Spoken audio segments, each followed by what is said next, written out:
வணக்கங்க.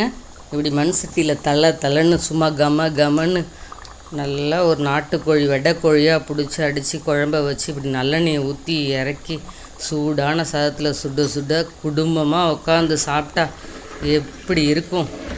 அப்படி தாங்க இருக்கும். வாங்க நம்ம கிச்சனில் இன்றைக்கி நாட்டுக்கோழி குழம்பு எப்படி செய்யுதுன்னு பார்க்கலாம். அதுக்கு வெட்டைக்கோழியாக ஒரு முட்டை விடுற பக்கத்தில் உள்ள ஒரு கோழி நாட்டுக்கோழியை தோலோடு உரித்து வாங்கிட்டு வந்துட்டு அதில் இப்படி மஞ்சளை தடவிட்டு நல்லா எல்லா பக்கமும் மஞ்சளை தடவிட்டு நம்ம இப்போ அடுப்பில் வச்சு சுட போகிறோம். அதுக்கு முன்னாடியே நம்ம உள்ளெல்லாம் எல்லாம் அதில் குடலெல்லாம் எடுத்துட்டு அந்த நுரையீரல் சிறுநீரகத்தை எல்லாத்தையும் எடுத்துட்டாக்கா அந்த ஸ்மெல் இல்லாமல் சூப்பராக இருக்கும். நல்லா கழுவிடுங்க. ஒன்ஸ் மஞ்சளை தடவிட்டு நம்ம அடுப்பில் வச்சு சுட்டதுக்கப்புறம் தண்ணியில் கழுவக்கூடாதுங்க. அப்படியே தான் கட் பண்ணி நம்ம வேக வைக்கணும். அதனால் சுத்தமாக க்ளீன் பண்ணிவிடுங்க. இது மாதிரி எல்லா பக்கமும் இப்போ மஞ்சளை நம்ம தடவிட்டோம். இதுக்கப்புறம் நம்ம அடுப்பை பற்ற வச்சு அதில் எல்லா பக்கமும் நல்லா வாட்டி எடுக்க போகிறோம். அடுப்பை பற்ற வச்சாச்சு. இப்போது நம்ம அந்த கோழியை நாலா பக்கமும் அப்படியே நல்லா கருகாத அளவுக்கு நல்லா 4 புறமும் புரட்டி நல்லா ஹீட் பண்ணிகிட்டே இருந்தோன்னா அந்த தோலோட உள்பகுதியில் உள்ள அந்த கொழுப்பெல்லாம் அப்படியே லைட்டாக ஒரு இதாக ஆரம்பிக்கும். அது வரைக்கும் நல்லா வாட்டி எடுத்துக்கலாம். இதை மாதிரி செய்யும்பொழுது குழம்பு நல்லாவும் இருக்கும், டேஸ்ட்டாகவும் இருக்கும். நாட்டுக்கோழி சமைச்சா இதை மாதிரி தாங்க நம்ம செய்யணும். அப்படியே தோலெல்லாம் உரித்து போட்டுட்டு கட் பண்ணி எடுத்தால் அந்தளவுக்கு டேஸ்ட்டு இருக்காது. இந்த மாதிரி இன்னொரு டிப்ஸும் தரேன். நம்ம சேவலை விட பொட்டைக்கோழி தான் டேஸ்ட் நல்லாயிருக்கும். அதனால் பாருங்கள், இந்த மாதிரி பக்குவத்தில் நம்ம வாட்டி எடுத்துட்டோம். இதை அப்படியே நம்ம கட் பண்ணி எடுத்துக்கலாம். கட் பண்ணதுக்கப்புறம் தண்ணி ஊற்றி கழுவாதீங்க. அதுக்கு முன்னாடி மஞ்சள் தடவுறதுக்கு முன்னாடி சுத்தமாக க்ளீன் பண்ணிவிடுங்க. பாருங்கள், இந்த மாதிரி கட் பண்ணி நம்ம எடுத்துகிட்டு வந்தாச்சு. இதை நான் இப்போ மண் சட்டியில் வேக வைக்க போகிறேன்.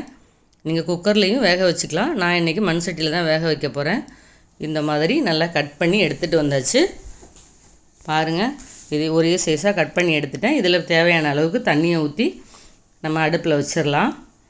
தண்ணி கொஞ்சம் தாராளமாக வைங்க. இது மாதிரி சட்டியில் வேக வைக்கும் போது நாட்டுக்கோழி பிராய்லர் கோழி மாதிரி வேகாது, கொஞ்சம் டைம் எடுத்து தான் வேகும். இப்போ நான் அடுப்பை பற்ற வச்சு அதை வேக வச்சுக்கிறேன். பாருங்கள், தண்ணி கொதிக்க ஆரம்பிச்சிருச்சு. அதுக்குள்ளேயே பாருங்கள் அந்த மேலே அந்த இதெல்லாம் பிரிஞ்சு வருது. இப்போ இஞ்சி பூண்டு பேஸ்ட் அரைச்சி வச்சுருக்கேன். அதையும் அதில் சேர்த்து மூடி போட்டு நல்லா ஒரு 15 நிமிஷம் நல்லா வேக விட்டுக்கிறேன். அதுக்குள்ளே நம்ம அதுக்கு தேவையான வெங்காயம் தக்காளியை கட் பண்ணிக்கலாம். ஒரு 2 தக்காளி எடுத்து நல்லா பொடியாக நறுக்கி எடுத்து வச்சுக்கலாம். இந்த குழம்புக்கு சின்ன வெங்காயம், நல்லெண்ணெய், மிளகு ஜீரகம் தாங்க முக்கியம். இது மற்ற குழம்பு மாதிரி இருக்காது. நல்லா சாப்பிட்டோன்னாலும் நல்லா உடம்பே ஒரு மாதிரி கலகலப்பாக இருக்கும், நல்லா இருக்கும். அதுக்கு நம்ம சேவல் வாங்குறத விட பொட்டைக்கோழி முட்டை போடுற பக்குவத்தில் நாட்டுக்கோழி பண்ணைக்கோழியாக வாங்காமல் அது மாதிரி வாங்கி நம்ம சமைச்சோன்னா நல்லாயிருக்கும். இந்த சின்ன வெங்காயம் ஒரு 150 கிராம், அதையும் நான் பொடியாக நறுக்கி எடுத்து வச்சுட்டேன். இப்போது நான் எல்லாத்தையும் எடுத்து வச்சாச்சு. அதுக்கு தேவையான மிளகு ஜீரகத்தையும் இப்போ பவுடர் பண்ணிக்கலாம். இப்போது ஒரு 25 கிராம் மிளகு, அதையும் மிக்ஸி ஜாரில் இப்போ சேர்த்துட்றேன். மிளகு காரம் தாங்க இந்த குழம்புக்கு அதிகமாக இருக்கணும். மிளகு தூள் காரம் கம்மியாக இருந்தாலே போதும். இப்போது ஒரு 20 கிராம் அளவுக்கு ஜீரகத்தையும் அதில் சேர்த்துடுறேன். இப்போது 1 ஸ்பூன் அளவுக்கு மட்டும் சோம்பு சேர்த்துக்கலாம். பாருங்கள், இந்த அளவுக்கு இருந்தால் போதும். இதை அப்படியே பவுட்ரு பண்ணி நைஸாக பவுட்ரு பண்ணி எடுத்துகிட்டு வந்துடலாம். இது மாதிரி நல்லா பவுடராக எடுத்துகிட்டு வந்தாச்சு. இப்போது நம்ம தாளிப்புக்கு தேவையான பட்டை, 1 ஸ்டார் பூ, கொஞ்சம் கல்பாசி, கொஞ்சமாக சோம்பு, 1 பிரிஞ்சி இலை, 2 ஏலக்காய், 2 கிராம்பு, தக்காளி பெரிய சைஸில் 2 பொடியாக நறுக்கி எடுத்து வச்சுருக்கேன். சின்ன வெங்காயம் ஒரு 100 கிராம் சின்ன வெங்காயத்தை பொடியாக நறுக்கியாச்சு. தாளிக்கிறதுக்கு தேவையான அளவுக்கு கருவேப்பிலை.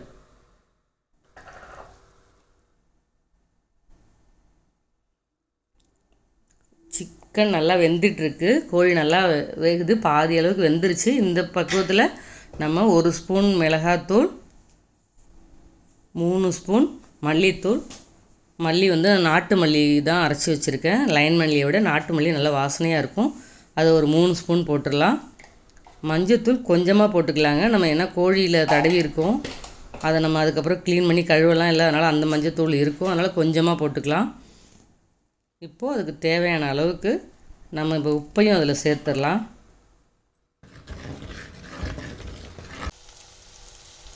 இப்போது நல்லா கலந்து விட்டுட்டு நம்ம பவுட்ரு பண்ணி எடுத்து வச்சுருக்கிற மிளகு ஜீரகத்தூளையும் அதில் சேர்த்துடலாம்.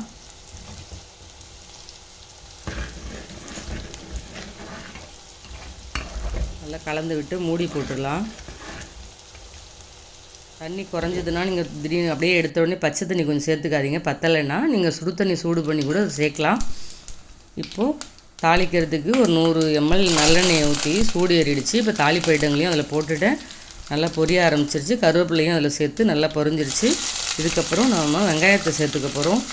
பொடியாக நறுக்கி வச்சுருக்கிற ஒரு 150 கிராம் சின்ன வெங்காயத்தை அதில் சேர்த்து நல்லா வதக்கி விட்டுக்கலாம். வெங்காயம் பாதியாக வதங்குற வரைக்கும் நம்ம அதை நல்லா வதக்கிடலாம்.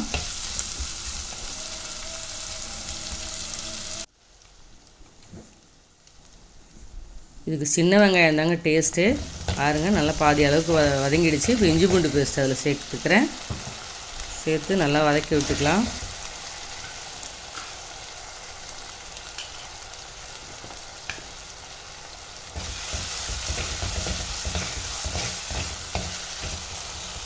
இப்போது நல்லா இஞ்சி பூண்டு பேஸ்ட்டும் நல்லா வதங்கி வாசனை வந்துடுச்சு. பொடியாக நறுக்கி வைக்கிற தக்காளியை சேர்த்து அதையும் நம்ம நல்லா வதக்கிக்கலாம். கொஞ்சமாக வேணும்னா நம்ம உப்பு சேர்த்துக்கலாம். குழம்புல சேர்த்துருக்கோம். தேவைப்பட்டால் கொஞ்சோடு சேர்த்தா சீக்கிரம் வதங்கிடும். அதனால் கொஞ்சமாக உப்பு சேர்த்து வதக்கிக்கோங்க. இப்போ கூடவே கொஞ்சமாக உரிச்சு வச்சுருக்க பூண்டு கொஞ்சம் அதில் சேர்த்துக்கிறேன். சேர்த்து நல்லா வதக்கிடுங்க. நல்லா வதங்கட்டும். வதங்கி எண்ணெய் பிரிஞ்சு வர்ற வரைக்கும் நல்லா வதக்குங்க. இந்த எண்ணெய் பிரிஞ்சு வர ஆரம்பிச்சிருச்சு. இப்போ நான் வீட்டிலையே ரெடி பண்ணி வச்சுருக்கிற கறி மசாலா தூள் ஒரு ஸ்பூனை அதில் சேர்த்து வதக்குறேன். அப்போ தான் வாசனை நல்லா வரும். இது ஒரு 21 பொருள்களை வறுத்து அரைச்சி வச்சுருக்குறேங்க. அந்த தூள் தான் நான் சேர்த்துருக்கேன். நல்லா வாசனை சூப்பராக இருக்குது. இது எப்படி செய்கிறதுன்னு நான் ஒரு நாள் வீடியோவாக அதை உங்களுக்கு போடுறேன். இது மாதிரி போட்டு தாளிச்சாச்சுன்னா நல்ல வாசனை வரும். நான் இதுதான் எல்லாத்துக்கும் சேர்த்துப்பேன். தாளிச்சாச்சு, அவ்வளோதான். இதை நம்ம அப்படியே குழம்புல ஊற்றிடலாம்.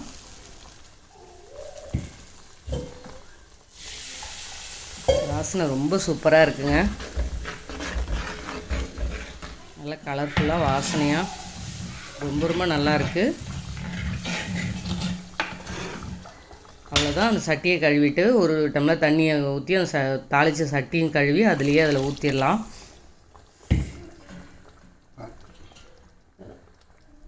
அவ்வளோதான். இன்னும் கொஞ்சம் நேரம் நல்லா கொதிக்கட்டுங்க.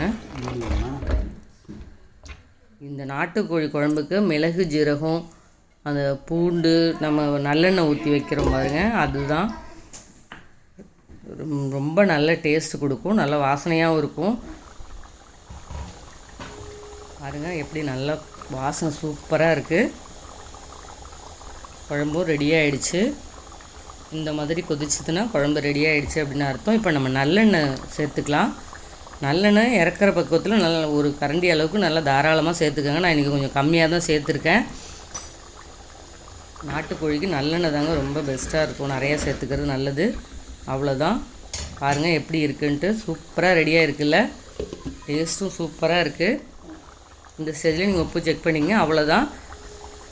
ஒரு அருமையான நாட்டுக்கோழி குழம்பு ஒரு கிராமத்து ஸ்டைலில் மண் சட்டியில் சூப்பராக ரெடி ஆகிடுச்சு. நம்ம அம்மங்கா கிச்சனை லைக் பண்ணுங்கள், ஷேர் பண்ணுங்கள், சப்ஸ்கிரைப் பண்ணுங்கள். நன்றி, வணக்கம்.